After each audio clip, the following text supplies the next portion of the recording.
కడప గడపలో రెండో రోజు మహానాడు ప్రతినిధుల సభలో సంక్షేమ కార్యక్రమాలపై టీడీపీ అధినేత ఏపీ సీఎం చంద్రబాబు చర్చించనున్నారు.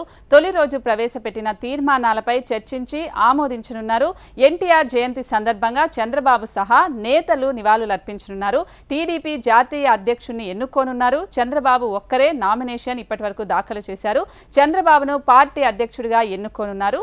అయితే దీనికి సంబంధించి మరింత సమాచారం మా ప్రతినిధి ప్రవీణ్ అడిగి తెలుసుకుందాం. ప్రవీణ్, అంటే అక్కడ మహానాడులో ఇప్పుడు ఎలా సిచ్యువేషన్ ఉంది? సో ఎన్నికకు సంబంధించి ఎలా ఏర్పాట్లు జరుగుతున్నాయి?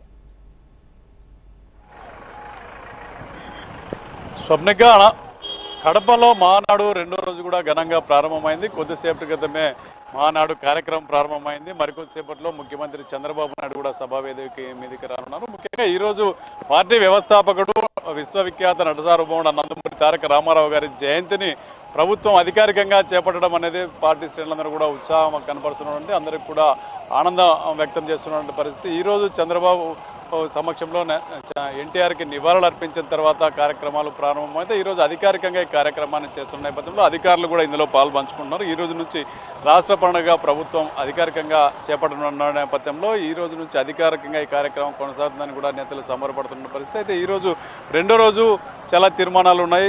షెడ్యూల్ ప్రకారమే కార్యక్రమం జరుగుతుందని టీడీపీ నేతలు ఇప్పటికే స్పష్టం చేసిన నేపథ్యంలో ఈరోజు ప్రధానంగా ఏదైతే గతంలో చంద్రబాబు ఇచ్చినటువంటి విజన్ 2020 అన్నది సక్సెస్ అయిన దాని మీద ఈరోజు ప్రధానంగా చర్చించే అవకాశం ఉంది. అదేవిధంగా స్వర్ణాంధ్ర విజన్ 47 అన్న దాని మీద కూడా ఈరోజు చాలా వరకు డిస్కస్ చేసే అవకాశం ఉంది. గతంలో 2020ని చాలామంది ఎగతాళి చేశారు. అయితే అది సాకారమైందని చెప్పి ఈరోజు దాన్ని ఘనంగా చెప్పుకునే అవకాశం ఉంది.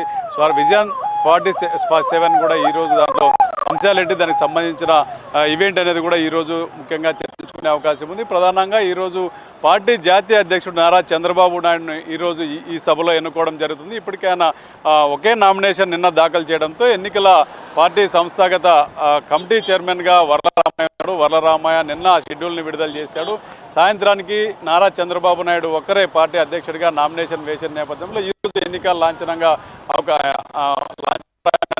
పూర్తయ్యే అవకాశం ఉంది. ఎన్నిక అనేది లాంఛనంగానే మారనుంది. పూర్తిగా ఏదైతే నారా చంద్రబాబు నాయుడు మరోసారి టీడీపీ జాతీయ అధ్యక్షుడు కాబోతున్నాడు, ఈరోజు ఆ ప్రకటన కూడా వెలువడే అవకాశం ఉంది. దీంతో పాటు ఏదైతే రాష్ట్రంలో మౌలిక సదుపాయాల కల్పన, అదేవిధంగా కేంద్రం అందిస్తున్నటువంటి సహాయ సహకారాల మీద ఈరోజు చర్చించే అవకాశం ఉంది. అదేవిధంగా తెలంగాణకు సంబంధించినటువంటి 3 తీర్మానాలను ఈ మహానాడులో ప్రవేశపెట్టనున్నారు. ముఖ్యంగా ఏదైతే నిన్న చూసుకుంటే రాష్ట్రంలో గవర్నమెంట్ ఏడాది పాలన, అదేవిధంగా సంక్షేమం మీద ప్రధానంగా దృష్టి సారించారు. ఏదైతే ఈ ఏడాదిలో ప్రభుత్వం చేసినటువంటి కార్యక్రమాలు, రాష్ట్రంలో గత 5 ఏళ్లుగా ఎలాంటి కార్యక్రమం జరిగింది, అప్పట్లో జరిగినటువంటి అనేకమైన విధ్వంసాలు, రివర్స్ టెండరింగ్, రివర్స్ పాలన మీద చాలామంది విశ్లేషణ జరిపినటువంటి పరిస్థితి. ఈరోజు నిన్నంతా సంక్షేమం మీద, ముఖ్యంగా ఏదైతే ఎన్నికల హామీ ఇచ్చారో ఆ హామీలు నెరవేర్చేందుకు ఈ మహానాడులో ఇప్పటికే ప్రకటన చేయడం జరిగింది. ఏదైతే అన్నదాత సుఖీభావను ఈ నెలలో వేస్తున్నట్లు కూడా ముఖ్యమంత్రి అనౌన్స్ చేయడం జరిగింది. తల్లికి వందనం ఎంతమంది ఉంటే అంతమంది కూడా జూన్లో వేస్తామని చెప్తున్నారు. ఇక మహిళలకే ప్రధానంగా ఆర్టీసీ బస్సు ఏదైతే ఉచిత బస్సును చెప్పారో ఆగస్టు 15 నుంచి ఉచిత ఆర్టీసీ బస్సు మహిళలకు కూడా అందుబాటులోకి రాబోతుందని చెప్పి స్పష్టం చేయడం జరిగింది. ముఖ్యంగా నారా లోకేష్ ఏదైతే 6 శాసనాలు కొన్ని నియమాలు ఉన్నాయి, సో అందుకనే మహానాడుకు వెళ్ళలేకపోయాను అని చెప్పారు. అంటే కొంతమందికే మహానాడుకు వెళ్ళడానికి ఏమైనా పర్మిషన్స్ ఇచ్చారా? సో ఏమంటారు?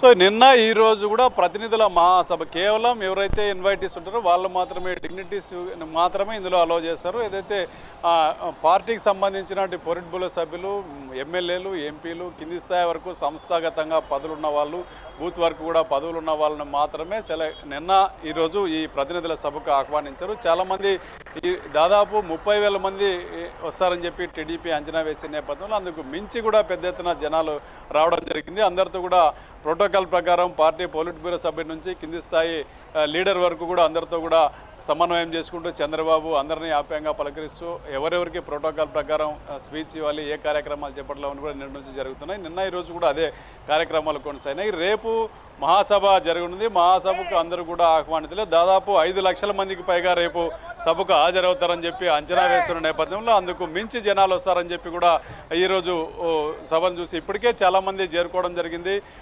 ఉదయం నుంచి పెద్ద ఎత్తున వస్తున్నటువంటి పరిస్థితి. నిన్న కూడా చాలామంది ఇప్పటికే ఇక్కడ చేరుకున్నారు. యావత్ రాష్ట్ర వ్యాప్తంగా కూడా పెద్ద ఎత్తున నాయకులు కార్యకర్తలు తరలి వచ్చినారు. కడప మొత్తం పరిసర ప్రాంతాలన్నీ కూడా టీడీపీ నేతలతో నిండిపోయినటువంటి పరిస్థితి. పూర్తిగా ఏదైతే పెద్ద ఎత్తున నాయకులు కార్యకర్తలు కూడా ఇక్కడ తరలి రావడం జరిగింది. రేపు జరగబోయే మహాసభను దిగ్విజయం చేయాలని చెప్పి కూడా ఇప్పుడే పిలుపునిచ్చిన నేపథ్యంలో పూర్తి స్థాయిలో దానికి సంబంధించిన ఏర్పాట్లు కూడా చేస్తున్నారు. ఈ రోజు సాయంత్రం ఈ ప్రతినిధుల సభ ముగిసిన తర్వాత రేపు మహాసభ కొనసాగే అవకాశం ఉంది. రేపు లక్షల మంది కార్యకర్తలతో ఈ కార్యక్రమం కొనసాగే అవకాశం ఉంది. Swapnika. Right Praveen, thanks for the updates.